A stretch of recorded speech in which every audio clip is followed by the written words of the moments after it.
Du neuf pour le musée du débarquement d'Arromanches. Ce musée, construit il y a plus de 30 ans, accueille plus de 400 000 visiteurs par an et il avait besoin de nouveaux espaces. Il a été inauguré cet après-midi, c'était à 18 h. Et nul n'était mieux placé pour le faire que Raymond Triboulet, ancien ministre du général de Gaulle et premier sous-préfet de la France libérée. Voici le reportage de Jean-Louis Daucher sur cette inauguration et sur ce nouveau musée. Jean-Louis Daucher qui, avant d'en faire le tour, a choisi de se replonger dans les images d'époque. Pour la première fois dans l'histoire, un port a été construit en pièces détachées, remorqué à travers la mer et installé pendant la bataille sur les rivages de l'ennemi.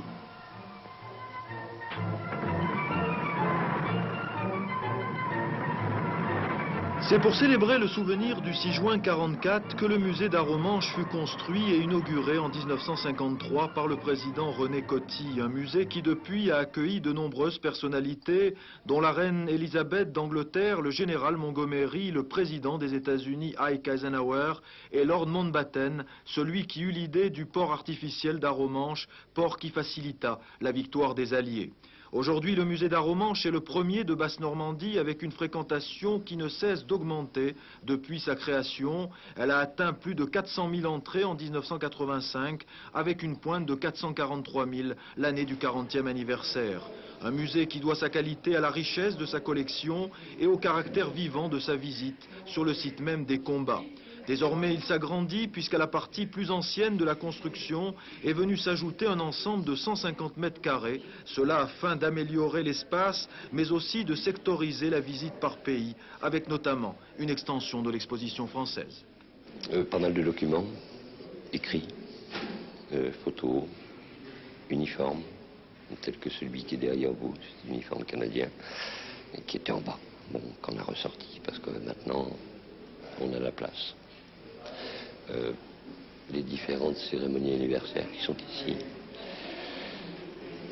Toutes ces photos qui ont été données par des vétérans, que ce soit du commandant Keffer, que ce soit dans cette vitrine-là qui est principalement marine également, et le commando Keffer, le commando 4 qui a débarqué à Ouistreham. Maintenir le souvenir tout en éloignant le spectre de la guerre, c'est la mission que s'est donnée le musée d'Arromanches face aux nombreux visiteurs français et étrangers qui le découvrent chaque jour. Vétérans mais aussi scolaires venus de toute l'Europe, un public qui conjugue curiosité et émotion. Que ce soit le simple soldat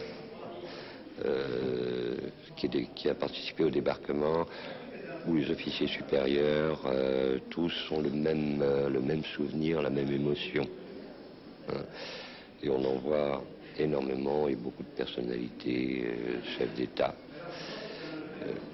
que ce soit des pays alliés ou du monde entier, tels que la Chine, la Corée, le Japon, enfin du monde entier. Ils sautent dans l'eau, les pionniers, les hommes de la vague d'assaut.